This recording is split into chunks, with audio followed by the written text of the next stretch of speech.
நடன மங்கைகளே வருக, உங்கள் நடனத்தை தருக, அது எல்லோரும் கண்டுகளிக்க.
நாட்டு மக்களுக்கு ஒரு நற்செய்தி.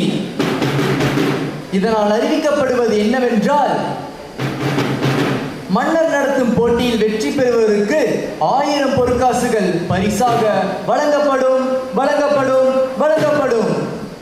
என்னது 1000 பொற்காசா? ஐயோ 1000 பொற்காசு ஒன்னா ரெண்டா 1000 பொண்ணாச்சே. ஐயோ ஒன்னா ரெண்டா 1000 பொண்ணாச்சே. ஐயோ என்ன பையா பையா புலவரே, யார் யாது? அழைத்தது நான் தான். ஏன் அழைச்சிங்கய்யா? யாரையா நீங்க? சொற்சுவை பொருட்சுவை அனைத்தையும் பூட்டி சுந்தர தமிழிலே பாட்டு செய்து செந்தமிழ் கவி பாடும் புலவன் நான். ஓ நம்மளா தண்டோரா போட்டது நீங்களும் கேட்டாச்சா? என் வயிற்றுல அடிக்கிறதுக்காக வந்திருக்கீங்கப்போ நீங்க வசதி உள்ள புலவர் மாதிரி தெரியுது. நீ புலம்பியது என் காதில் விழுந்தது.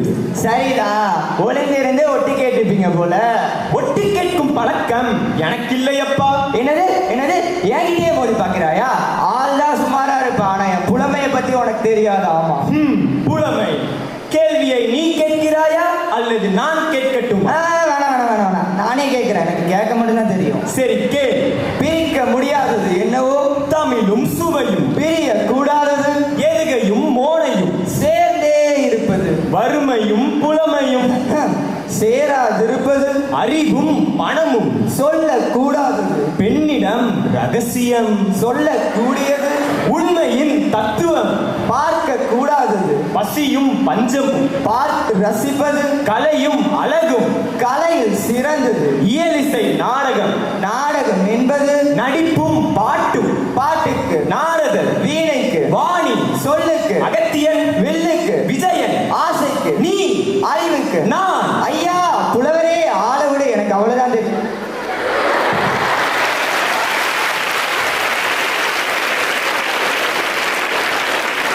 என்ன அனைவரும் இயல் இசை நாடகம் கண்டு கழித்தீர்களா?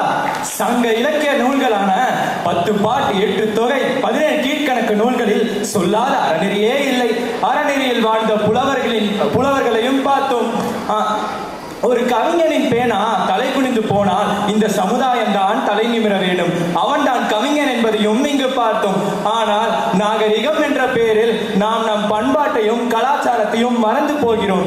இந்நிலை அது வேண்டாம். நம் பண்பாட்டை காப்போம், கலாச்சாரத்துடன் கலப்போம். அன்னை தமிழே வாடியவே, அருந்தமிழே வாடியவே.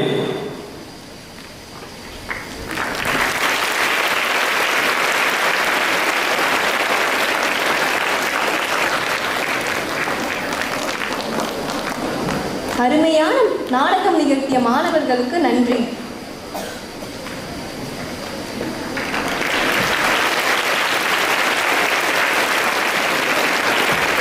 பாரதி தன்னை ஒருவனுக்கு உணவில்லை எனில் ஜகத்தினை அழிப்பேன் என்றார். காக்கை குருவியும் இவரது ஜாதியம். விடுதலை கடலே அக்கறை கொஞ்சாய் இறைத்தவர். இதோ இன்றைய எங்களின் பாரதி. இவர் நம்முடைய எடைவிலை பறந்து பார்ப்போமா?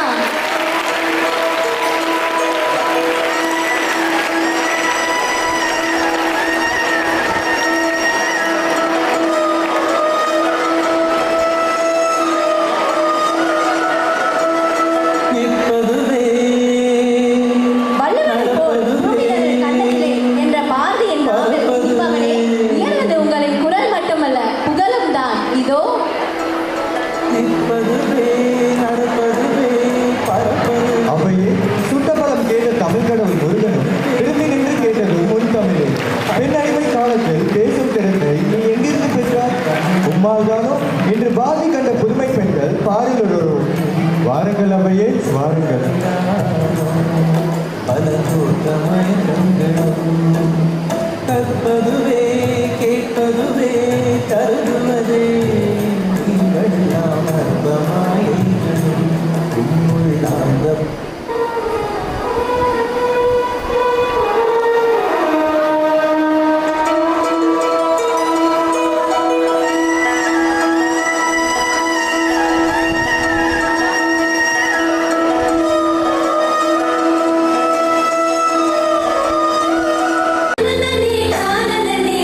சகோதரிகளே